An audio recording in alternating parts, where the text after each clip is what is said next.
بسم اللہ الرحمن الرحیم۔ آج ہم انشاءاللہ اسم کی تعریف پر گفتگو کریں گے۔ تو اس سلسلے میں انہوں نے فرمایا کہ اسم وہ کلمہ ہے جو کسی انسان، جانور، جگہ یا چیز کا نام بتائے اور اس میں تینوں زمانے ماضی، حال اور مستقبل نہ پائے جائیں، اور اسی کو پھر انگلش میں ٹرانسلیٹ کر کے دیا گیا ہے۔ زیادہ فرق نہیں ہے اس میں، بلکہ کچھ بھی فرق نہیں ہے کہ a noun is the name of a person, animal, place or thing without any tense, past, present and future,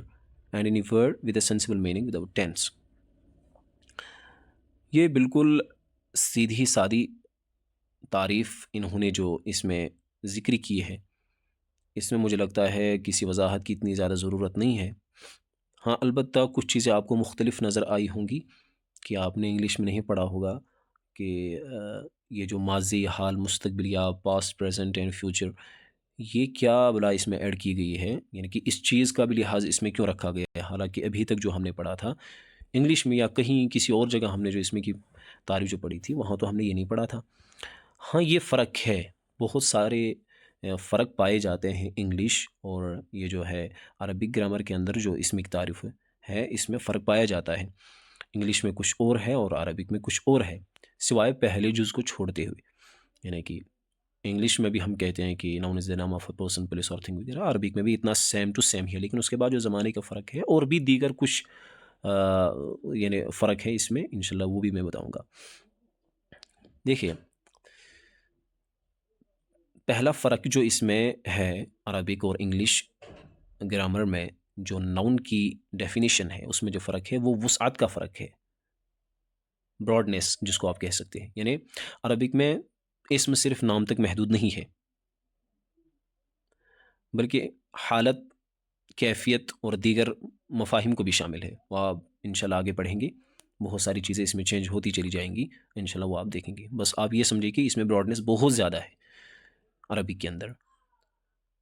تو اس میں یہ صرف نام تک محدود نہیں ہے، noun is the name of a person وغیرہ وغیرہ، پلیس اور تھنگ وغیرہ، اتنا ہی یعنی کہ اسی بات تک محدود نہیں ہے عربک کے اندر، بہت ساری چیزیں اور بھی اس میں ایڈ ہوتی چلی جائیں گی، وہ آپ انشاءاللہ آگے پڑھیں گے۔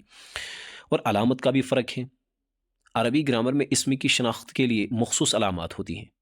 جن سے آپ پہچان سکتے ہیں کہ یہ اسم ہے، یہ ناؤن ہے، جو انگلش میں موجود نہیں ہے۔ یعنی کہ انگلش میں کوئی سمبل ایسا نہیں کریٹ کیا جاتا ہے کہ یہ سمبل اگر لگا ہو اینڈ میں تو یہ کیا ہے، یہ ناؤن ہے، لیکن عربک میں ایسا ہے، بہت ساری سمبلز ایسی ہیں جن کو آپ کو یاد کرنا ہے، انشاءاللہ وہ آگے میں آپ کو پرووائڈ کروں گا، ان کو دیکھتے ہوئے آپ ایک دم سے یہ کہہ سکیں گے کہ یہ ناؤن ہے، یہ اسم ہے۔ ٹھیک، یہ تو ہے، یہ دو فرق ہے۔ اور تیسرا فرق کیا ہے، مطلب جملے کا جو نظام ہے اس میں بھی فرق ہے۔ کیا مطلب؟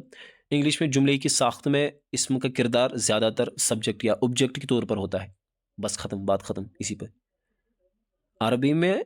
اس مختلف حالتوں، مرفوع، منصوب، مجرور کے مطابق جملے میں مختلف مقامات پر آ سکتا ہے، وہ آپ آگے پڑھیں گے۔ بس کہنے کا مقصد یہ ہے کہ فرق بہت زیادہ ہے اس میں۔ انگلش میں جو ناؤن کی کو ڈیفائن کیا جاتا ہے یا عربک میں، اس میں فرق ہے، وسعت کا، علامت کا، جملے کا نظام کا، وہ آپ پڑھیں گے کہ یہ کیا چیز ہے، کہ حالت رفع، حالت نصب، حالت جر وغیرہ وغیرہ، وہ آپ پڑھیں گے۔ بس خلاصے کی بات، کیونکہ یہ ساری چیزیں آپ کو آگے چل کے پڑھنی ہے، ایسا نہیں کہ میں آپ کو اگر اجمالی طور سے بتا رہا ہوں یا کتاب میں فی الحال جو آپ دیکھ رہے ہیں اس میں یہاں نہیں لکھا گیا ہے تو آپ ٹینشن نہیں پڑیں گے، نہیں، یہ ساری چیزیں آگے چل کے آپ کو آئیں گی، اس لیے وہاں جس کا اصل مقام وہاں سیکھنے کا، آپ وہاں سیکھیں گے اس کو، وہاں زیادہ بہتر رہے گا۔ یہاں فی الحال آپ جو پوائنٹ کی بات ہے آپ اس کو یاد کر لیجئے گا کہ اسم کس کو کہتے ہیں عربک کے اندر، اتنی سی بات ہے۔ ٹھیک ہے، السلام علیکم۔